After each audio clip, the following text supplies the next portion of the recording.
प्रणाम सर। नाम जी नाम। सीधे बैठ जाएंगे।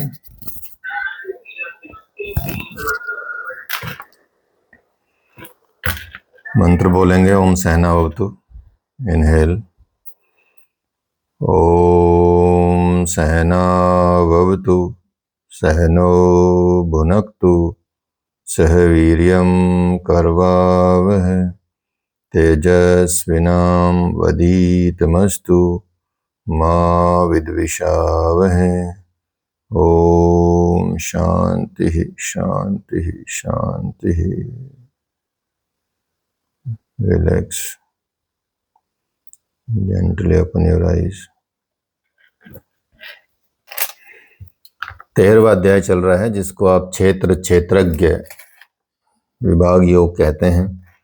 अर्थात भगवान बता रहे हैं यहाँ पे, आपने पहले भी पढ़ा ही है, जो अब तक पढ़ चुके हैं, कि जब मनुष्य का गुणों के साथ प्रकृति को जो साथ में मनुष्य का जो साक्षात्कार ईश्वर के साथ होता है या प्रकृति के साथ होता है, तो सब तरह से वो इन्वॉल्व रहते हुए भी, प्रकृति में रहते हुए भी, सब कुछ बरतते हुए भी, यदि परमात्मा में उसकी लगन हो जाती है तो फिर वो जन्मता मरता नहीं है, अर्थात उसका पुनर्जन्म नहीं होता। इसी को क्या कहा गया है? इसी को मुक्ति कही गई है, इसी को मुक्ति कहा गया है। तो यहाँ भगवान आगे निष्काम कर्म योग का पूरा भगवत गीता में बताते हैं, और बताते हैं कि अन्ये त्वेम जानन्तः श्रुत्वाभ्ये उपासते ते अपि चातितरन्त्येव मृत्युम श्रुति परायणः। जिसको साधना का ज्ञान नहीं है, जिसको कह सकते हैं कि भगवान को कैसे प्राप्त करना है, या उसकी विधि का नहीं पता है, योग की विधि का नहीं पता है, ठीक है, तो इसलिए उसको क्या करना चाहिए? वो यदि नहीं जानता है, अन्य भी है, तो वो क्या दूसरों को, तत्व को जानने वाले जो महापुरुष हैं उनके द्वारा उनको सुने, उनकी उपासना करे, उनके पास जाए और उनके परायण हो जाए। जब आप उनके परायण हो जाओगे तो वो पुरुष इस मृत्यु रूपी संसार सागर से निसंदेह उसको तारने में सहायता करते हैं। और अतः कुछ भी यदि पार न लगे, तो मतलब कुछ भी समझ न आए, तो क्या करना है? सत्संग करना है। अर्थात कहीं ना कहीं संतों के सानिध्य में बैठना शुरू कर दे, ठीक है, कहीं ढूंढे जाए, उनके पास बैठना शुरू कर दे, उनके सानिध्य में रहना शुरू कर दे, तो धीरे धीरे धीरे धीरे उसके अंदर भी बदलाव आ जाते हैं। तो भगवान ये बताते हैं कि हे अर्जुन, जो यावन मात्र में जो कुछ भी स्थावर जंगम वस्तु उत्पन्न होती हैं पूरे संसार में, उन संपूर्ण को तू क्षेत्र और क्षेत्रज्ञ के संयोग से उत्पन्न जान। वो सब क्षेत्र और क्षेत्रज्ञ के संयोग से ही उत्पन्न होता है। अर्थात जब आप किसान और खेत की बात करते हैं, तो खेत अपने आप नहीं उगा सकता कुछ भी, और किसान अपने आप नहीं उगा सकता कुछ भी। उसको खेत की जरूरत होती है और खेत को किसान की जरूरत होती है। दोनों का संयोग होता है तभी तो चीजें उगती हैं, ठीक है। इसलिए तो क्षेत्र और क्षेत्रज्ञ के संयोग से उसको उत्पन्न जान। प्राप्ति कब होती है और कैसे होती है, ये भगवान इसको बताते भी हैं और कहते हैं कि समम सर्वेषु भूतेषु तिष्ठन्त परमेश्वरम विनश्यत्व विनश्यन्तम यह पश्यति स पश्यति। जो पुरुष विशेष रूप से नष्ट हुए चराचर सभी भूतों में उस नाश रहित परमेश्वर को समभाव से स्थित देखता है, यथार्थ देखता है, साक्षात देखता है, अर्थात कह सकते हैं कि उस प्रकृति के विशेष रूप से नष्ट होने पर ही वह परमात्म स्वरूप है, इससे पहले वो नहीं होता। अर्थात जितने भी हम प्रकृति के बंधनों में बंधे हुए हैं, जितने भी हम, जब तक भी हम प्रकृति के छोटे से छोटे बंधन में बंधे हुए हैं, तब तक हम उसको नहीं देख सकते। उसको हमको खत्म करना पड़ेगा, उस स्तर को। इससे पहले हम उसको देख नहीं सकते। भगवान पहले भी कह आए हैं इस बात में कि भूत भावोद्भव करो विसर्ग कर्म संज्ञत। भूतों के वे भाव जो भले और बुरे कुछ भी संस्कार संरचना करते हैं, उनका मिट जाना ही कर्म की पराकाष्ठा है। अर्थात जब तक हमारा एक भी कर्म शेष रहेगा, एक भी संस्कार शेष रहेगा, तब तक समझिए हमको परमात्मा प्राप्त मुश्किल से होंगे, नहीं होंगे। ठीक है, स्तर बढ़ जाएगा आपका, वो अलग बात है, लेकिन परमात्मा की प्राप्ति के लिए आपको संस्कारों का मिटना आवश्यक है। नहीं तो संस्कार के कारण आपका जन्म होता चला जाएगा, अगला जन्म होगा। तो उसी कर्म को पूर्ण कर्म कहते हैं। यदि आपके कर्म ऐसे हो जाएं कि जिनसे आपके संस्कार मिट जाएं, चाहे वो भले हों चाहे बुरे हों, ठीक है, अच्छे हों खराब हों, कैसे भी हों, जिनको आप अच्छा समझते हैं वो भी आपको जन्म मृत्यु के चक्कर में धकेलते हैं, जिनको आप बुरा समझते हैं वो भी आपको जन्म मृत्यु के चक्कर में धकेलते हैं। बस अंतर ये रहता है कि कौन सी योनि प्राप्त होगी आपको, ऊपर चले जाएंगे, ऊर्ध्वगामी होंगे या निम्नगामी होंगे। ठीक है, आत्मा का उत्थान कैसे करना है आपको, ये भगवान बता चुके हैं। तो यहाँ भी वही बात कर रहे हैं भगवान कि जो चराचर भूतों को नष्ट होते हुए और परमेश्वर में समभाव स्थिति में देखता है, वो वास्तव में सही देखता है।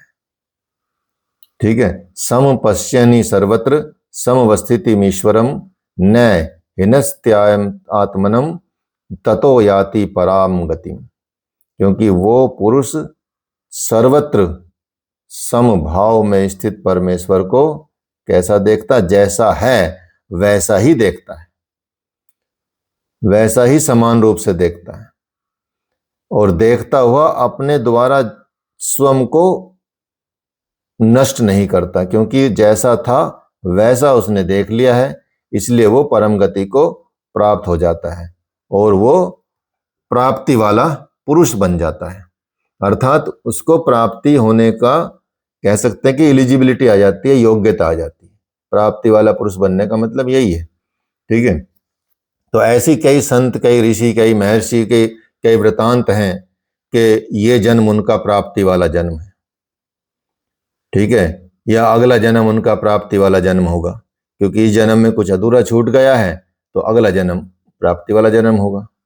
तो प्राप्ति वाले पुरुष के क्या लक्षण होते हैं, कैसे पहचाने कि वो प्राप्ति वाला जन्म है या प्राप्ति वाला पुरुष है? तो भगवान बताते हैं कि प्रकृत्यैव च कर्माणि क्रियमाणि मानानि सर्वशः यह पश्यति तथात्मनात्मन करातरम स पश्यति। जो पुरुष संपूर्ण कर्मों को सब प्रकार से प्रकृति के द्वारा ही किया हुआ देखता है, अर्थात मैं नहीं कर रहा हूं, प्रकृति के द्वारा ही किया जा रहा है, मेरा कुछ उसमें रोल नहीं है। ठीक है, जब तक प्रकृति है तब तक कर्म रहेंगे, ऐसा देख लेता है। ठीक है, और आत्मा को अकर्ता देखता है, अर्थात आत्मा कुछ नहीं कर रहा है, उसमें लिप्त नहीं करता अपने आप को, वही यथार्थ देखता है। अर्थात जब हमारे अंदर ऐसी दृष्टिकोण आ जाए तो समझ लेना चाहिए कि हमारा अब प्राप्ति वाला सिस्टम शुरू हो गया है। जब हम किसी भी कर्म से लिप्त ना हो, अर्थात किसी भी कर्म से हमारे ऊपर इफेक्ट ना पड़े, अच्छा करेंगे बुरा करेंगे वो वहीं छोड़ देंगे, आप करेंगे अच्छा ही, ठीक है, करेंगे नियत कर्म ही जो भगवान ने बताए हैं।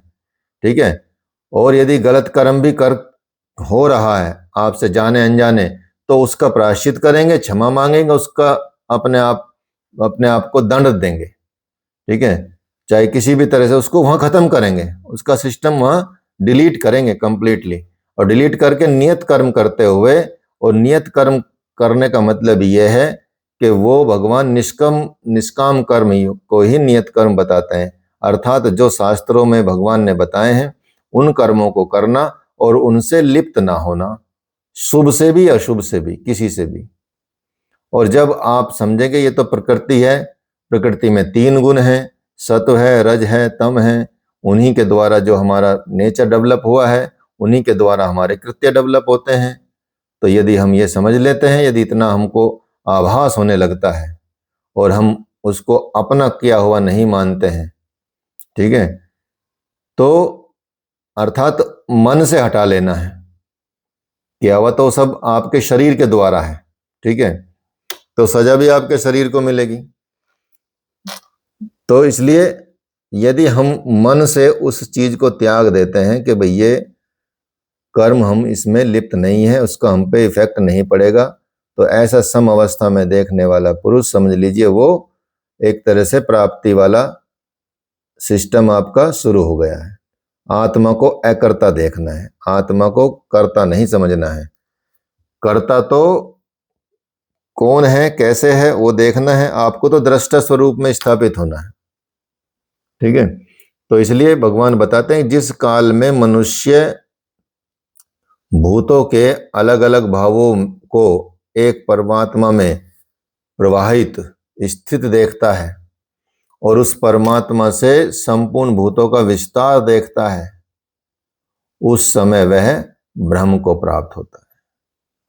फिर उसको दिखता है कि जी सारी प्रकृति है, सारा विस्तार है, जितना भी कुछ दिख रहा है ये तो सब परमात्मा से दिख रहा है, ये तो सब परमात्मा में से ही आ रहा है, परमात्मा से ही उत्पन्न हो रहा है। जैसे जमीन से पौधा उगता है, जमीन में ही नष्ट हो जाता है, वहीं से पैदा होता है, वहीं से नष्ट हो जाता है।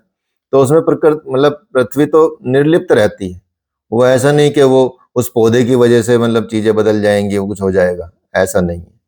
ऐसी परमात्मा ने जब विश्व रूप दर्शन दिखाया तो अर्जुन ने आभास किया कि ये सब भूत प्राणी मनुष्य सब ये अलग अलग भावों के हैं, परमात्मा से आ रहे हैं, परमात्मा में स्थित हैं, परमात्मा में ही जा रहे हैं, उन्हीं का ये विस्तार है, उन्हीं का ये अंत है, तो मेरा तो उसमें कुछ है ही नहीं।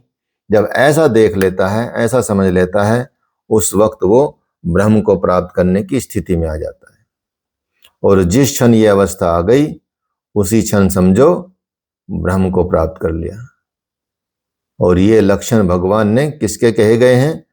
स्थित प्रज्ञ महापुरुष के भी लक्षण यही बताए गए हैं, जो दूसरे अध्याय में आप पढ़ आए हो, ठीक है। इसलिए भगवान बताते हैं कि कौनते अनादि से, अनादि होने से और गुणातीत होने से ये अविनाशी परमात्मा शरीर में स्थित होते हुए भी वास्तव में न करता है न लिप्त होता है। भगवान बताते हैं कि ये जो परमात्मा है ये अनादि है, गुणातीत है, अर्थात इस पे गुणों का कोई प्रभाव नहीं पड़ता, और हम पे सब गुणों का ही प्रभाव पड़ता है। हमारी आदतें कैसी है, हमारा जीवन कैसा है, हमारे विचार कैसे है, हमारा चलना कैसा, फिरना कैसा, पूरा आहार विहार कैसा है, हमारा आचरण कैसा है, वो सब हम गुणों के बस में रह के करते हैं। और परमात्मा क्या है? वो गुणातीत है, वो गुणों से भी परे है, तो गुण तो उस पर इफेक्ट डाल ही नहीं सकते। अर्थात आपके अंदर जो आत्म तत्व है वो भी गुणातीत ही है। तो जब आप स्वयं में आत्म तत्व हो जाएंगे, आत्म स्वरूप हो जाएंगे, तो आप भी गुणातीत हो जाएंगे। फिर आप पे उन गुणों का कोई असर नहीं होगा, उन गुणों से आप प्रभावित नहीं होंगे। और इसलिए भगवान बताते हैं कि ये जो आत्मा है, ये जो परमात्मा है, ये अविनाशी है, गुणातीत है, अनादि है, और ये शरीर में ही है, आपके शरीर में ही बैठा है, उसी से सब कुछ चलायमान है, उसी के सब संचालन उसी से होता है।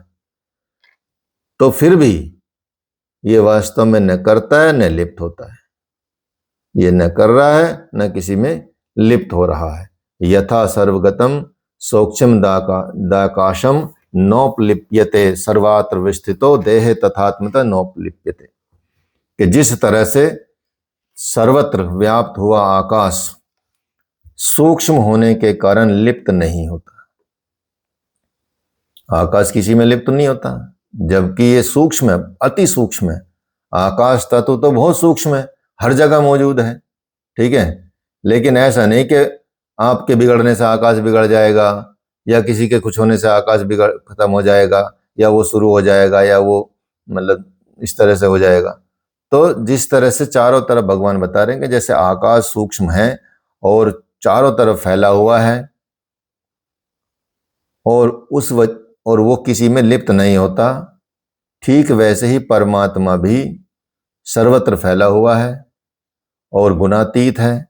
इस वजह से वो देह के गुणों से कभी लिप्त नहीं होता। जो शरीर के गुण होते हैं, शरीर तो गुणों से चलता है, ठीक है, आत्मा गुणों से नहीं चलता है, शरीर गुणों से चलता है। तो शरीर का ही कर्म होता है सब चीजें। शरीर ही अच्छा करता है, शरीर ही बुरा करता है, शरीर ही सोता है, जागता है, शरीर ही रोता है, हंसता है, खाता है, पीता है, शरीर को ही निद्रा आती है। वो तो चेतन तत्व है, आत्मा तो वो तो हमेशा जागता रहता है। वो कभी भूखा नहीं है, कभी प्यासा नहीं है, कभी उसको चाहिए नहीं, बस वो है। जैसे आकाश है, जैसे आकाश कहीं से आता नहीं है, आकाश सिर्फ होता है, ठीक है। ऐसा नहीं कि आकाश को कहीं से लेके आए हैं आप, आकाश तत्व होता है। इसी तरह से आत्म तत्व होता है, उसको लाया नहीं जाता, वो ऐसे ही है। अब प्रकृति का जो तत्व है ये आकाश है, पंचमहाभूतों में आता है। पंचमहाभूत क्या है? प्रकृति के तत्व हैं, ठीक है। तो ये कम से कम ये मान के चलिए आत्मा से तो स्थूल रही है ना, आत्मा के मुकाबले स्थूल रूप है। तो आत्मा और कितना सूक्ष्म रूप होगा, उसकी कल्पना करना मतलब हाथ में नहीं है, मनुष्य के बस की बात नहीं है। मनुष्य ने तो अभी तक छोटे छोटे चीज को नहीं पता लगा पाया, ठीक है। परमाणु बोलता, परमाणु के बाद भी वैज्ञानिकों ने जो खोजा वो प्लैंक लेंथ खोजी है, ठीक है। वो कितनी करोड़ गुनी और छोटी चीज है, सोचिए, परमाणु से भी। तो वहां तक पहुंचना बड़ा मुश्किल है, अभी तक नहीं पहुंच पाया इंसान। तो वो तो उससे भी छोटा है, लेकिन उसको जानने का, उसको आभास करने का और उसको साक्षात्कार करने का तरीका भगवान बताते हैं, उससे आप उसको प्राप्त कर सकते हैं। तो इसलिए आत्मा गुणातीत होने के कारण देह के गुणों से कभी लिप्त नहीं होता। इसलिए भगवान बताते हैं यथा प्रकाश त्येक कृष्णम लोक मिमम रवि क्षेत्रम क्षेत्री तथा कृष्णम प्रकाशति भारत। हे अर्जुन, जिस तरह से एक ही सूर्य संपूर्ण ब्रह्मांड को प्रकाशित करता है, एक ही सूर्य पूरे सोलर सिस्टम को, पूरे उसको ब्रह्मांड को प्रकाशित करता है, उसी तरह एक ही आत्मा संपूर्ण क्षेत्र को प्रकाशित करता है। एक ही आत्मा है, वो पूरे क्षेत्र को प्रकाशित करेगा, ठीक है। और इसलिए क्षेत्र और क्षेत्रज्ञ के भेद को और विकार सहित प्रकृति से छूटने के उपाय को ज्ञान रूपी नेत्रों द्वारा देख लेते हैं। वे महात्मा जन परम ब्रह्म परमात्मा को प्राप्त होते हैं। अर्थात क्षेत्र क्षेत्रज्ञ को देखने की आंख क्या है? ज्ञान है। ज्ञान के द्वारा ही हम इन सब को प्राप्त कर सकते हैं। ज्ञान ही साक्षात्कार का पर्याय है। अर्थात ज्ञान हो गया तो समझो साक्षात्कार हो गया। हम अज्ञानता में डूबे रहते हैं और बहुत प्रश्न करते हैं कि ये होगा नहीं होगा, ऐसे कैसे भगवान दिख जाएंगे, ऐसे कैसे भगवान हो सकते हैं, ऐसे कैसे हो सकते हैं, बहुत डाउट करते रहते हैं अपने आप पे ही, ठीक है। कि अगर इतनी समझ में आने वाले होते तो सबको ना पता चल जाता। उसकी तो विधियां हैं, उसके तो तरीके हैं, जैसे हर चीज के तरीके हैं, हर चीज को प्राप्त करने के तरीके हैं, ठीक है। यहाँ तक कि कुछ भी चीज आप सामान भी लाओगे घर में, उसका भी एक तरीका है कि भाई आप जाओगे मार्केट में, वहां सेलेक्ट करोगे, वहां उसको देखोगे, यदि पसंद आया तो लोगे, नहीं तो नहीं लोगे, ठीक है। कि जैसे अर्थशास्त्र में बताया गया कि सेल किसे कहते हैं, बिक्री किसे कहते हैं। जब चीज बिकेगी तो उसमें कई चीज होनी चाहिए।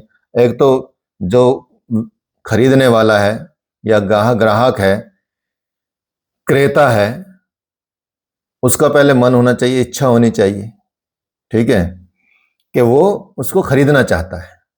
कोई चीज कब बिकेगी? जब किसी की इच्छा होगी खरीदने की, तब बिकेगी। केवल इच्छा से काम नहीं चलेगा। इच्छा हो गई लेकिन आवश्यकता नहीं है, इच्छा तो है लेकिन आवश्यकता नहीं है, तो तब भी नहीं खरीद पाएगा कोई।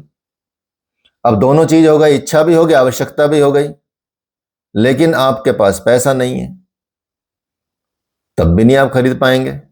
ठीक है, उतनी क्षमता होनी चाहिए, चाहे लोन लेने की क्षमता हो, लेकिन वो खरीदने की कैपेसिटी नहीं होनी चाहिए आपके अंदर, तो चीज बिक जाएगी। तो ग्राहक को जो जो सेल करते हैं, सेल्समैन होते हैं, वो यही देखते हैं कि भाई इनके अंदर पहले तो इच्छा जागृत करो। इंटरनेट चला गया।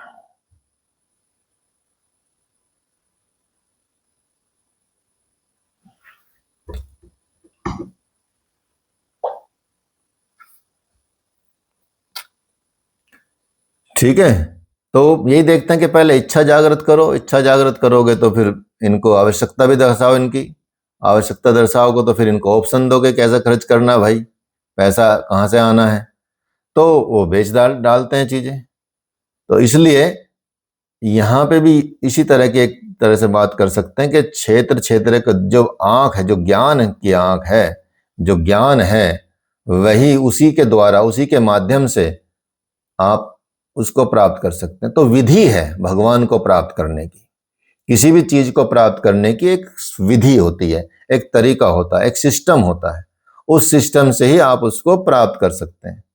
तो ऐसे ही भगवान को प्राप्त करने की विधि है, वो है ज्ञान प्राप्ति, वो है ज्ञान या साक्षात्कार या आत्म साक्षात्कार, उसकी प्राप्ति से ही आप उसको प्राप्त कर सकते हैं। तो इसलिए यहां शरीर को जो क्षेत्र बताया गया है, जितना दिखाई देता है, जैसा दिखाई देता है, उसके होने के पीछे क्या है, भगवान ने क्या बताया, अष्टा प्रकृति, मूल प्रकृति बताई है, अव्यक्त प्रकृति है, 10 इंद्रियां हैं, मन है, इंद्रियों के 5 विषय हैं, आशा है, तृष्णा है, वासना है, ये सब कह सकते हैं कि ये क्षेत्र का ही हिस्सा मान के चलिए इनको। इस तरह से इन विकारों का समूह है, मिश्रण है शरीर, इन सब से विकार उत्पन्न होते हैं, विकार सहित प्रकृति है ये जब तक रहेंगे, तब तक शरीर किसी न किसी रूप में ही रहेगा जरूर, जब तक ये रहते हैं तब तक शरीर किसी न किसी रूप में आपका जन्म लेता रहेगा। ठीक है, यही क्षेत्र है, शरीर ही क्षेत्र है आपका, जिसमें बोया आपने भला बुरा बीज संस्कार, वही उगेगा। भले संस्कार बोलो, बुरे संस्कार बोलो, ठीक है, बुरे बीज बोलो, वही उगेंगे। तो जो इसको पार पा लेता है, इसके भी आगे निकल जाता है, जो इसको जान लेता है कि भाई हमको कोई बीज नहीं बोने हैं, हमको संस्कार इकट्ठे नहीं करने हैं, हमको तो ऐसा करना है कि हम इससे ऊपर ऊपर जाएं और इसको समझ जाएं, तो वही क्षेत्रज्ञ कहलाता है। तो यहां यही बताया है कि साधना के पूर्ति काल में परम तत्व परमात्मा का प्रत्यक्ष दर्शन होना ही ज्ञान है, और ज्ञान का मतलब ही साक्षात्कार है, इसके अलावा कुछ भी नहीं है, सब कुछ क्या है, अज्ञान है। तो जानने योग्य एक ही वस्तु है, एक ही चीज है, वो है परम ब्रह्म परमात्मा। वो ना सत है, वो ना असत है, वो इन दोनों से परे है। इसलिए इसे जानने के लिए लोग हृदय में ध्यान करते हैं, बाहर मूर्ति में ध्यान रखने का विधान नहीं है। हाँ, स्थापित करने के लिए, स्थिरता लाने के लिए वो विधान कहा जाता है, लेकिन फिर भी उसमें आपको बाद में हृदय में ही ध्यान रखना पड़ता है। आपको अलग अलग ध्यान की विधियां जो बताई गई है वही करनी होती हैं, और उससे आप परमात्मा को प्राप्त कर सकते हैं। तो ये यहाँ पे इसका अध्याय का अंत होता है। ओम तत्सदिति। श्रीमद्भगवद्गीता सोपनिषत्सु ब्रह्म विद्यायाम योग शास्त्रे श्री कृष्ण अर्जुन संवादे क्षेत्र क्षेत्रज्ञ विभाग योग नाम 13 अध्यायः। हरिओम तत्सत। तो ये 13वां अध्याय आपका समाप्त हुआ। इस प्रकार श्रीमद् भगवद गीता रूपी उपनिषद और ब्रह्म विद्या तथा योग शास्त्र विषयक श्री कृष्ण अर्जुन के संवाद में क्षेत्र क्षेत्रज्ञ विभाग योग नामक 13वां अध्याय पूर्ण हुआ। ठीक है, तो ये आपका 13वां अध्याय यहाँ समाप्त हो जाता है। चलिए, यहां तक किसी का कोई प्रश्न हो तो पूछ सकता है।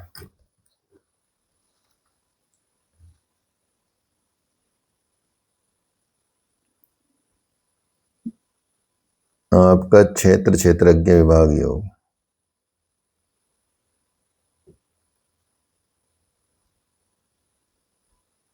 अब 14वां अध्याय चलेगा। ठीक है, 14 बड़ा इंपॉर्टेंट अध्याय है, बहुत ही अच्छा अध्याय है। इसमें भगवान गुणों की चर्चा कर रहे हैं। ठीक है, और तीनों गुणों के बारे में बताएंगे, उसका इसमें चर्चा है। ठीक है, तो शुरू करें या कुछ पूछना किसी को?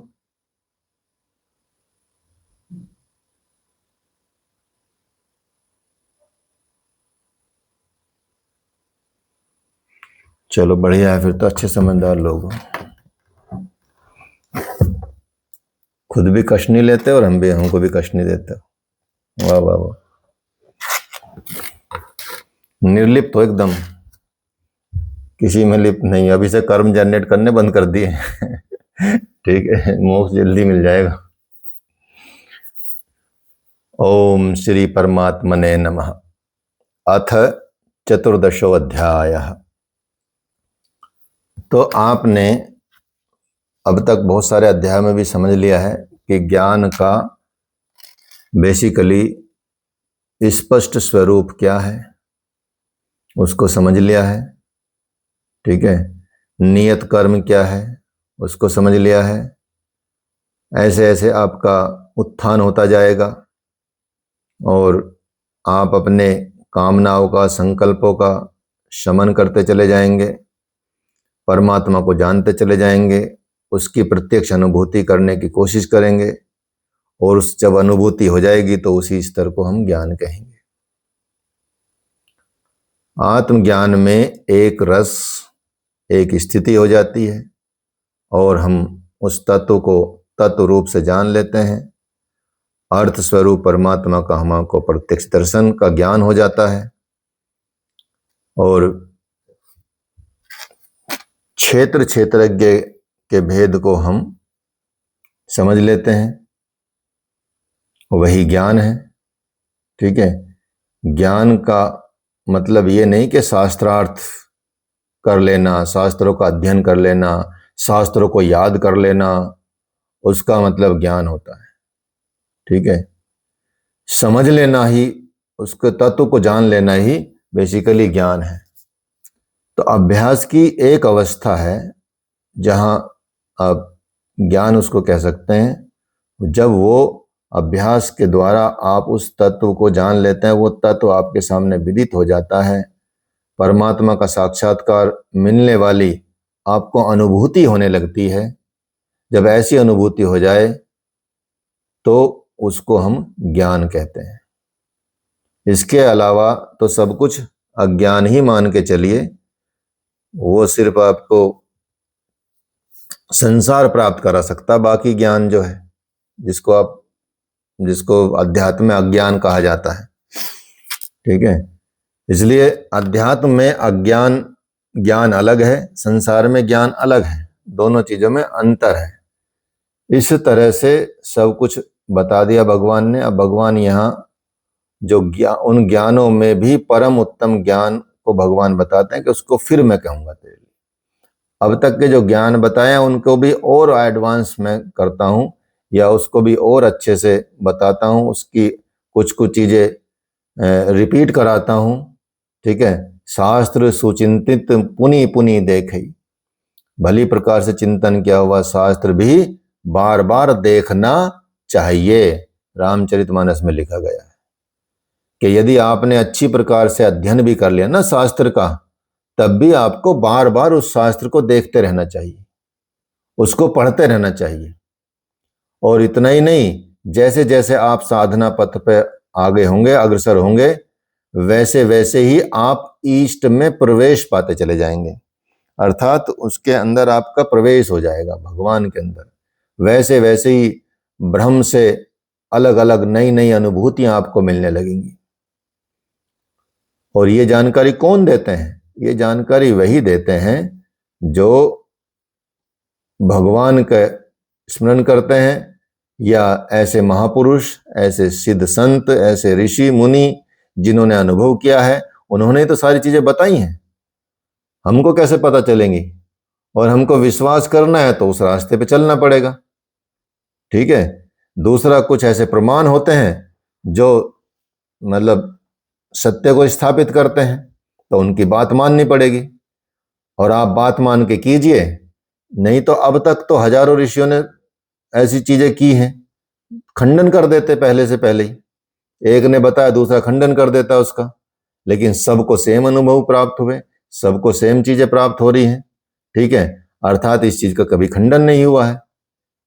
हजारों करोड़ों ऋषि हुए हैं, उनका कभी खंडन कोई हुआ है उनकी बातों का? तो इसलिए भगवान बताते हैं कि फिर से मैं तुम्हें बताता हूं, ताकि तुम्हारी याद ताजा हो जाए।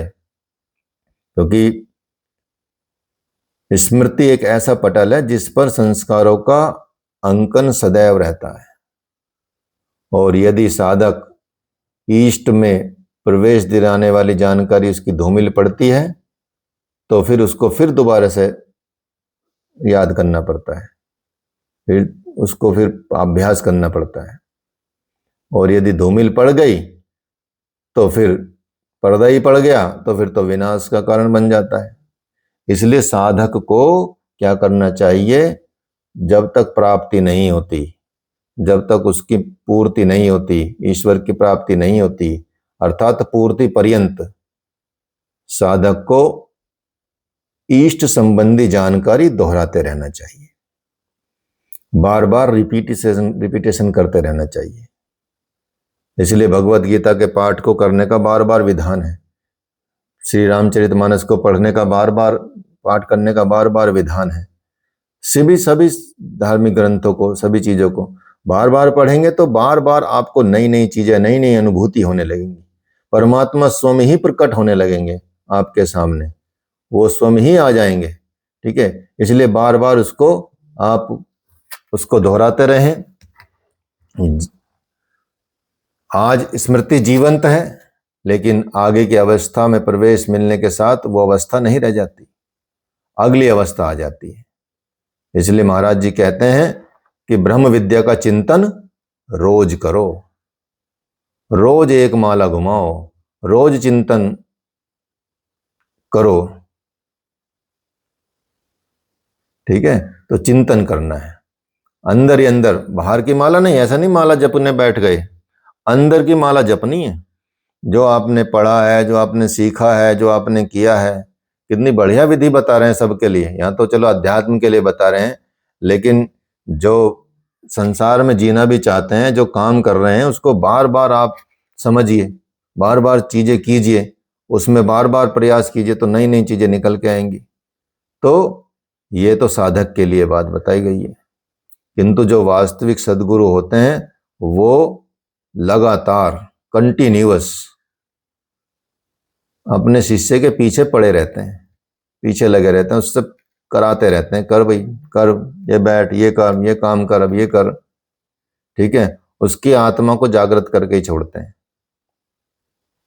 और बाहर की क्रियाकलापों से भी वो उसको वही अवगत कराना चाहते हैं कि जो चीजें हो रही हैं, जो होने वाली हैं, उन घटनाओं का भी वो आभास दिलाते रहते हैं।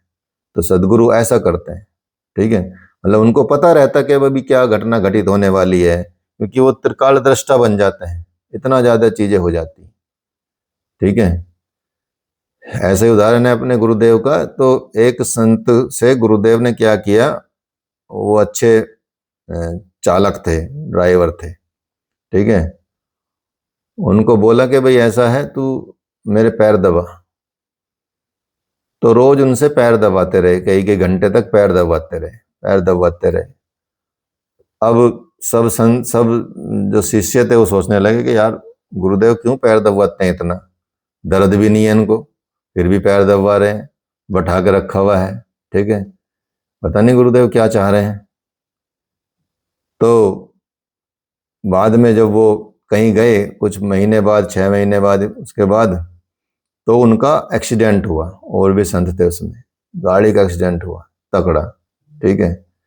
उस तकड़े एक्सीडेंट में भी उनको एक खरोच तक नहीं आई, ठीक है। तो गुरुदेव ने तब बताया कि मुझे पता था कि ये तेरी मृत्यु का योग आने वाला है और उस मृत्यु के योग को हटाया जा रहा था, कोशिश की जा रही थी, ठीक है।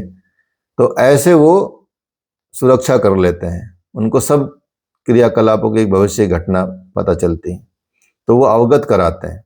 तो ऐसी भगवान के उसमें जब आप चलते हैं और सदगुरु के अंडर में चलते हैं तो आप कंटिन्यू चिंतन करते रहेंगे और उसको प्राप्त कर ही लेंगे। तो यहाँ तो भगवान कृष्ण ही, योगेश्वर कृष्ण ही महापुरुष थे, वही सदगुरु थे अर्जुन के, ठीक है। अर्जुन शिष्य के स्थान पर था, तो अर्जुन ने उनसे अपने संभालने की भी प्रार्थना की कि मुझे संभालो, मुझे बताओ मुझे क्या करना है। इसलिए भगवान कृष्ण जो हैं वो ज्ञानों में भी अति उत्तम ज्ञान को मैं तेरे लिए पुनः कहूंगा, ऐसा बोल रहे हैं कि मैं बार बार तुझे ये ज्ञान दूंगा और दोबारा से तू कहीं भूल ना जाए, इसलिए मैं तुझे फिर से बताता हूं कि क्या क्या चीजें समझनी है। तो यहाँ भगवान बताते हैं, श्री भगवान उवाच के परम भूय प्रवेक्ष्यामि ज्ञानानाम ज्ञानमुत्तमम् यज्ञात्वा मुनेः सर्वे परासिद्धि मितो गतः।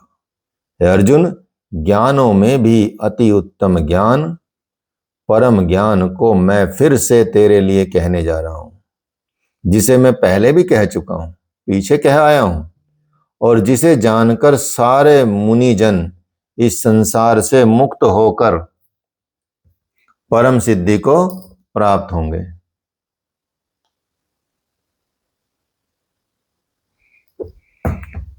ठीक है, तो इस तरह से प्राप्त करना है।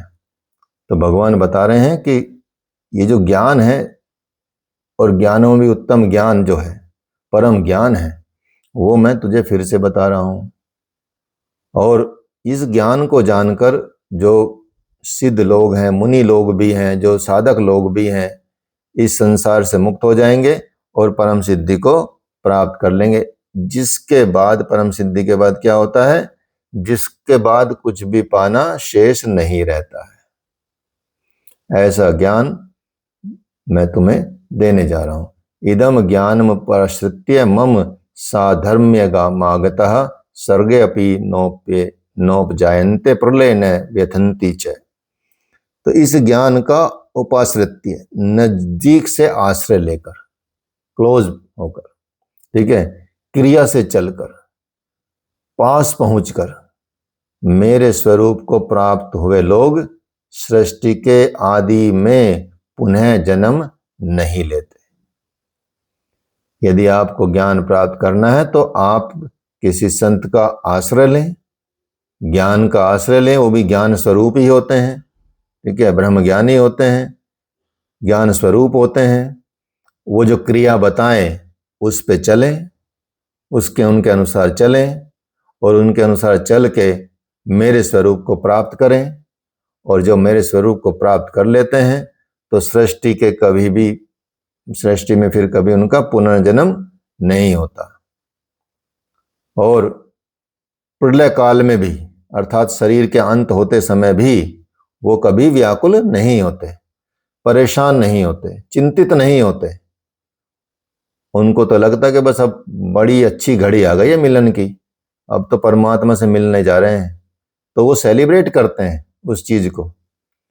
तो जैसे यहाँ भी संतों की परंपरा में भी आप देखेंगे, खास निर्देश है गुरुदेव का भी, कि जब महाराज का शरीर पूरा होगा तो किसी को भी रोना नहीं है, सबको प्रसन्न होना है, ठीक है, सबको खुश रहना है, रोना है ही नहीं बिल्कुल भी, ठीक है। तो ऐसी अभ्यास कराते हैं और खुद भी उसी अभ्यास में रहते हैं। इसलिए जितने भी आप देखेंगे जो रियल में उस पथ पर है, अनरियल भी है, रियल भी है, ठीक है, सब तरह के लोग हैं। आधे कुछ लोग तो मतलब भगवा कपड़े पहन के पता नहीं किस किस उसमें अपराध कर करके आके घूम भी रहे हैं, ऐसी बात नहीं है, ठीक है। अभी हमको कोई ऋषिकेश में मिला, कोई साधु ही था, अब बेचारे ने दारू पी हुई, सुबह सुबह का टाइम था, ठीक है, तो उनकी बात नहीं कर रहे हैं। उनको समझ के आप ये सोचने लगे कि भाई इन्हीं के सानिध्य में रहे तो वो तो किसी और लोक में ले जाएंगे आपको, ठीक है, वो भगवान को प्राप्त नहीं करा पाते हैं आपको। लेकिन अधिकांश जब ऐसे रहने लगते हैं, चीजें होने लगती हैं, तो धीरे धीरे उनका भी सुधार हो जाता है।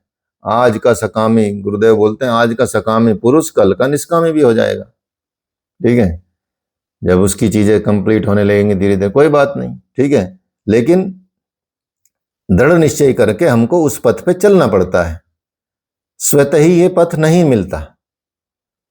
ऐसा नहीं कि आपके सामने प्रकट हो जाएगा, आपको प्रयास करना होगा, आपको उसमें एंटर करना होगा।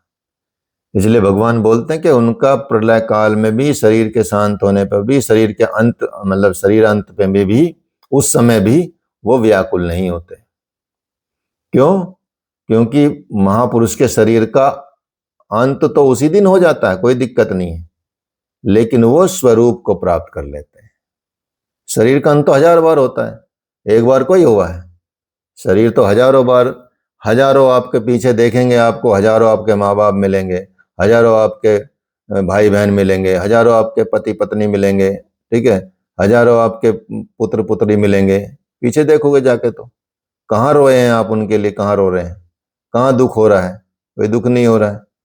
वो स्मृति भगवान भुला के रखते हैं, लेकिन ध्यान से, भजन से भी वो आप प्राप्त कर सकते हैं और आप देख सकते हैं, ठीक है। कई महापुरुषों ने ऐसा किया है, पीछे जा जाके सारे कर्मों को खत्म किया है, उनसे अटैचमेंट खत्म किया है। तो ये सारी चीजें ऐसे होती हैं, तो उस स्वरूप को प्राप्त हो जाता है। उसके बाद उसका शरीर रहने का एक तरह से मकान ही रहता है, उसका एकमात्र मकान रह जाता है। पुनर्जन्म का कहीं स्थान नहीं है जहां लोग जन्म लेते हैं।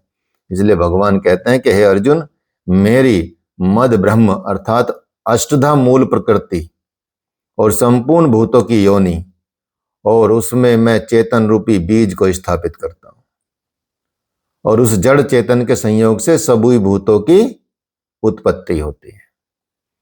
उस चेतन स्वरूप में, उसमें जब आप देखते हैं कि जो जड़ और चेतन का जब संयोग होता है, ठीक है, जैसे खेत और क्षेत्रज्ञ, क्षेत्र और क्षेत्रज्ञ के मिलन का होता है, तो फिर संस्कार उत्पन्न होते हैं, बीज उत्पन्न होते हैं, ठीक है। उसी के उससे ये संसार में सब भूतों की उत्पत्ति भगवान बता रहे हैं, और कहते हैं कि सर्व योनिषु कौन्ते मूर्ति संभवंती या तासाम ब्रह्म महद्यो निरहम बीज प्रदपिता। कौन्ते, सब योनियों में जितने शरीर उत्पन्न होते हैं, उन सब की योनि गर्भ धारण करने वाली माता 8 भेदों वाली मूल प्रकृति है, और मैं ही बीज का स्थापन करने वाला पिता हूं। न अन्य कोई माता है, न अन्य कोई पिता है। अर्थात जब तक जड़ चेतन का संयोग रहेगा, जन्म होते रहेंगे। इसलिए आपको चेतन स्वरूप होना पड़ेगा। तो निमित्त तो कोई ना कोई बनता ही रहेगा, हमेशा कोई ना कोई संस्कार बनते ही रहेंगे जड़ चेतन आत्मा के लिए। तो चेतन आत्मा जड़ प्रकृति में क्यों बंध जाती है, कैसे बंध जाती है? तो इस पर भगवान कहते हैं कि सत्वम रजस्तम इति गुणा प्रकृति संभवा निबध्यंती महाबाहो देहे देहिनम व्यय। भगवान बोलते हैं कि महाबाहो अर्जुन, सत्वगुण और रजोगुण, तमोगुण और तमोगुण प्रकृति से उत्पन्न हुए, ये 3 गुण ही इस अविनाशी जीवात्मा को शरीर में बांधते हैं। भगवान ये बता रहे हैं कि जो हमारे गुण है ना, जिन गुणों की वजह से हमारा जन्म होता है, वो ये 3 गुण ही हैं। इन 3 गुणों की वजह से अविनाशी जीवात्मा भी शरीर में बंध जाती है, क्योंकि आपने क्रिएट कर लिया है, तो उसको तो जन्म लेना ही पड़ेगा, शरीर को तो जन्म लेना ही पड़ेगा। सतुगुण, रजगुण, तमोगुण, ये प्रकृति से उत्पन्न 3 गुण बताए भगवान ने। ये प्रकृति से, जो प्रकृति क्या है, जड़ है, प्रकृति से उत्पन्न हुए 3 गुण हैं, और इन 3 गुणों के वजह से ही जो अविनाशी जीवात्मा है, वो शरीर में बंधते हैं। कैसे बंधते हैं? तत्र सत्वम निर्मलत्वा प्रकाश कमनायम सुख संकेन बंधनाति ज्ञान संगेन चानघ। के निष्पाप अर्जुन, उन तीनों गुणों में प्रकाश करने वाला जो है निर्विकार सतुगुण, तो निर्मलत्वात्, निर्मल होने के कारण सुख और ज्ञान की आसक्ति से आत्मा को शरीर में बांधता है। सतुगुण भी बंधन ही है, भगवान ये बता रहे हैं।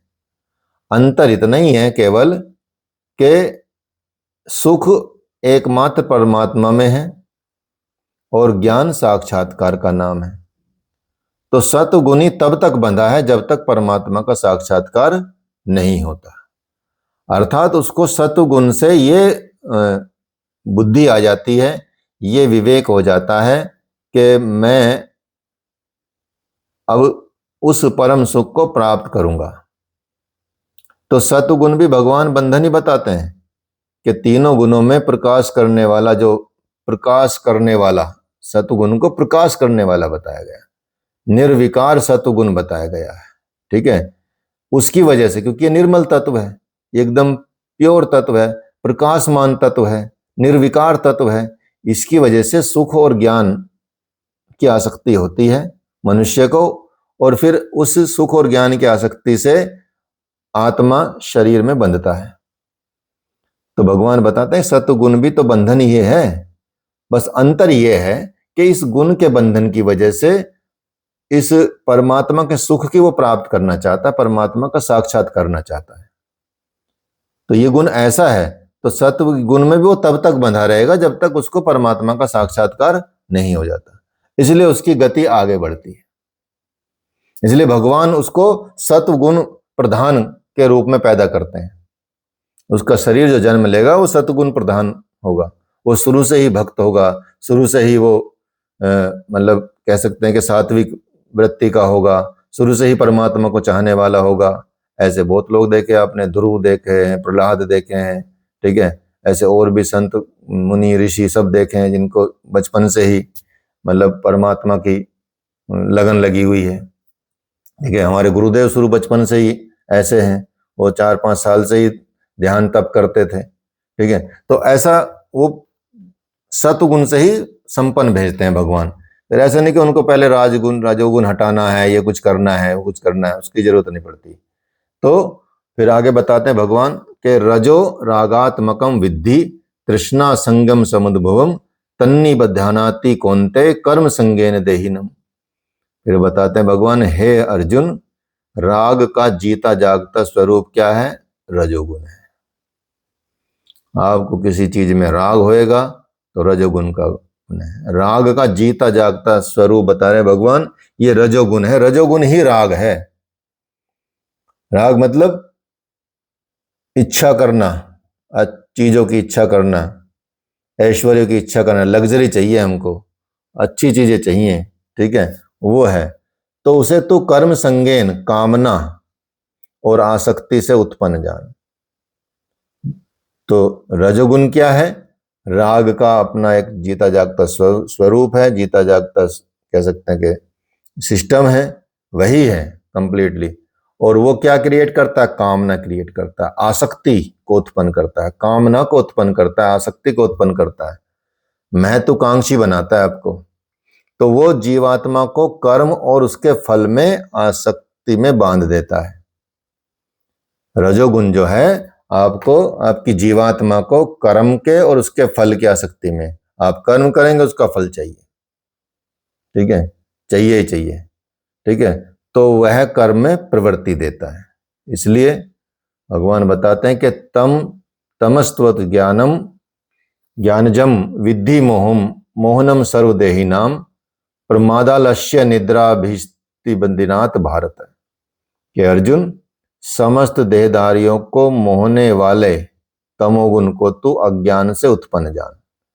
भगवान बताते हैं कि जो तमोगुण है ये अज्ञान से उत्पन्न होता है और सारे देहधारियों को अर्थात सभी को मोह में बांध लेता है। ये तमोगुण है जो आपको मोह में बांधेगा और अज्ञान से ये उत्पन्न है, वो इस जीवात्मा को क्या करेगा? प्रमाद, फालतू की चेष्टा, आलस्य कि आज नहीं कल करेंगे, नींद में, इनमें बांधता। ठीक है। निद्रा का मतलब ये नहीं कि तमोगुनी अधिक सोता है, शरीर सोता हो, ऐसी बात नहीं है, बल्कि या निशा सर्वभूतानाम तस्याम जागृति संयमी, जगत की रात्रि है और तमोगुनी व्यक्ति इस जगत रूपी रात्रि में दिन रात व्यस्त रहता है और प्रकाश स्वरूप की ओर अचेत रहता है। यही तमोगुनी निद्रा है। वो सोया रहता है, उसको कभी चेतनता नहीं आती, अचेत रहता है। जो प्रकाश का स्वरूप है उसको वो समझ नहीं पाता वो कहाँ है, और वो इस संसार रूपी रात्रि में जागता रहता है, दिन रात व्यस्त रहता है, इसमें वो फंसता जाता है, सोता है। ठीक है। तो ये तीनों गुणों को बांधने वाला एक सामूहिक स्वरूप भगवान बता रहे हैं कि सत्व सुखे संगति रजः कर्मणि भारत, ज्ञान मावृत्ति तु समय प्रमादे संगत्युत। बताते हैं कि अर्जुन, सत्वगुण सुख में लगाता है, शाश्वत परम सुख की धारा में लगाता है, रजोगुण कर्म में प्रवृत्त करता है और तमोगुण ज्ञान को ढक कर आच्छादित कर कर प्रमाद और अंतःकरण की व्यर्थ चेष्टा में लगाता है। तो जब गुण एक ही स्थान पर एक ही हृदय में है तो ये अलग अलग कैसे अलग हो गए, विभक्त कैसे हो गए? तो भगवान यही बताते हैं कि हे अर्जुन, रजोगुण और तमोगुण को दबाकर सतगुण बढ़ता है, वैसे ही सतगुण और तमोगुण को दबाकर रजोगुण बढ़ता है। इसी तरह से रजोगुण और सतगुण को दबाकर तमोगुण बढ़ता है। तो कैसे, कौन सा गुण काम करता है या कौन सा गुण काम कर रहा है, कब काम करता है, कैसे काम करता है, तो ये भगवान अगले उसमें बताएंगे। ये आपको हम भी बाद में बताएंगे। ठीक है। तब तक आप समझो अपने अंदर कौन से गुणों का विकास करना, कौन से का नहीं करना है। तो 11वां श्लोक से आपको कल नेक्स्ट क्लास में कराएंगे। अब इसमें कोई प्रश्न हो तो किसी का पूछ सकता है।